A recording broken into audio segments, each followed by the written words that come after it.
Strasbourg, mid-July 1518. A woman steps out of her house and into the street. There's no music, no festival, no wedding, no procession passing through. She just starts to dance. Her name, according to the records that survive, was Frau Trofea. One account says her husband begged her to stop. She doesn't answer him, doesn't seem to hear him at all. By nightfall, she's still going. She dances through the night, into the next morning. Later accounts describe her feet becoming swollen and bloody. She doesn't stop to eat, doesn't stop to drink. Some accounts say she kept dancing for 4 to 6 days. Neighbors start gathering to watch. At first it looks like a woman having some kind of breakdown, alone in the street. Then it stops looking like that, because a week later, she's not alone anymore. By the end of that first week, roughly 3 dozen more people are dancing in the streets of Strasbourg, not with Frau Trofea, not because of a song they all heard. Each one seems to start on their own, compelled, involuntary, and just as unable to stop as she was. Within a month, the number climbs further. Contemporary accounts describe the outbreak reaching into the hundreds. By the end of August, one chronicle put the figure at around 400. The streets weren't filled with performers. They were filled with people who had no reason to be dancing. Grandmothers, craftsmen, children, people who, weeks earlier, were baking bread and repairing carts and going to church. Some accounts describe dancers with rigid, blank faces, staring straight ahead while their bodies kept moving. Not joy, not performance, something closer to a body in revolt against the person living inside it. And somewhere in that crowd, historians believe, was still Frau Trofea. The city's chronicle stops naming her individually once the outbreak grows past a few dozen people. She simply disappears into the number. That's worth sitting with. The woman whose name we know becomes indistinguishable from the hundreds whose names we don't. The physical cost was severe. Contemporary accounts describe dancers collapsing from exhaustion, heat, and dehydration through the middle of a Strasbourg summer. Later accounts go further, claiming some of them died. But that specific claim outran what the earliest surviving sources can actually confirm, and the true toll has never been settled. What we can say with confidence is this. By August 1518, the people running Strasbourg had a full-blown emergency on their hands, and they had no idea what was causing it. So they turned to the only experts they had. The city council calls in physicians. The doctors examine the dancers and land on a diagnosis rooted in the medicine of the time: hot blood. The idea was that an excess of heat in the blood was overwhelming the body and needed to be released. Their prescribed treatment is where this story turns genuinely disturbing. The physicians conclude the dancers need to keep dancing, to burn the fever out through the very motion that was destroying them. So Strasbourg's authorities don't try to stop the dancing.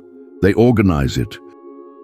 Records describe space cleared at the guild halls, an open stage built in the horse market, musicians hired, drummers, pipers, and healthy dancers brought in to dance alongside the afflicted, apparently to keep them moving. The city, in other words, responded to an epidemic of uncontrollable dancing by throwing it a stage and a live band, and the dancing didn't stop. It got worse. More people started twitching, then dancing, then collapsing, and the very spectacle meant to cure the outbreak may have helped sustain it. By early September, with the crisis still unresolved, the city council reversed the cure completely. Music is banned, public dancing is outlawed, the stage in the horse market comes down, and the explanation shifts from medicine to religion. The dancers, it's decided, aren't sick, they're cursed. Specifically, cursed by Saint Vitus, a saint associated in the folk belief of the period with the power to inflict a compulsive, punishing dance on anyone who angered him. The city's response now is to seek forgiveness, not treatment. Dancers are loaded onto carts and taken out of Strasbourg to the St. Vitus shrine near Saverne in the mountains, for what amounts to a mass exorcism through prayer. And according to the accounts that survive, the outbreak eventually ends. Whether that's because of the shrine, or because whatever was driving this had simply run its course by autumn, the sources can't settle for us. What we can say is that by the time the weather turned, the streets of Strasbourg were dancing again for entirely ordinary reasons, or not dancing at all. A city tried to cure this twice, once with a stage and a band, once with a wagon ride to a shrine. Neither explanation can fully account for what happened. So what actually happened to these people? For centuries, people blamed a curse. Modern researchers blamed something else. And one of the most popular modern explanations turns out to have a serious problem. 3 explanations keep surfacing, but when you put them against what we actually know, some start falling apart faster than others. Theory 1: poison. The first explanation sounds almost too simple: poisoned bread. The culprit would have been ergot, a fungus that grows on damp rye, capable of causing convulsions and hallucinations. Feed a city contaminated bread, the theory goes, and you get a city that starts convulsing, bad grain, bad harvest, a poisoned population. But here's the problem. Ergot poisoning produces rigid, seizure-like convulsions, not the sustained, coordinated movement the Strasbourg accounts describe. Historian John Waller, who spent years working through the surviving archives, has argued the symptoms simply don't match. The people of Strasbourg weren't seizing, they were dancing. So if it wasn't poison, what was it? Theory 2: the curse. This is what the people of Strasbourg themselves believed eventually, that St. Vitus had cursed the dancers for some offense against him. It's tempting to dismiss this as simple medieval superstition and move on, but that dismissal skips the actual question worth asking. Why would an entire city, merchants, physicians, clergy, the council itself, converge on the same specific explanation?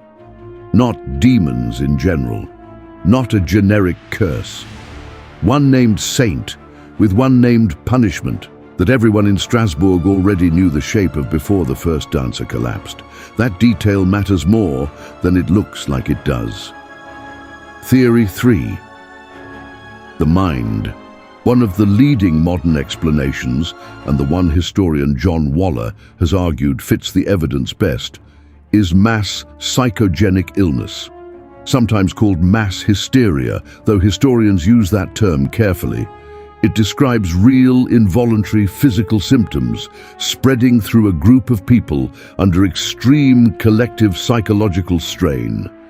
It's an explanation that doesn't require poison in the grain or a curse from a saint. It requires a population, a shared belief system, and extreme psychological and social strain. And this is where the St. Vitus detail stops being a footnote and becomes the key. 1518 was not a normal year for Strasbourg. The population had endured famine, disease, and intense social and religious anxiety. This wasn't a healthy population having a strange afternoon. This was a population already pushed toward the edge of what it could absorb. And they already had a script for what unbearable suffering looked like, because the legend of St. Vitus's curse was already sitting in their imagination, fully formed, before any of this began. The frightening possibility isn't that the dancers were faking it, or performing, or caught up in some kind of medieval mass delusion they could have snapped out of. Because if Waller's explanation is right, the dancing was real, even if nothing outside their bodies was causing it. Go back to that first afternoon one more time. A woman steps into the street. No music plays. No one's watching yet. We may never know exactly what was happening inside Frau Trofea's mind that day. The record doesn't go there. Nobody wrote it down, but we can understand the world pressing in around her.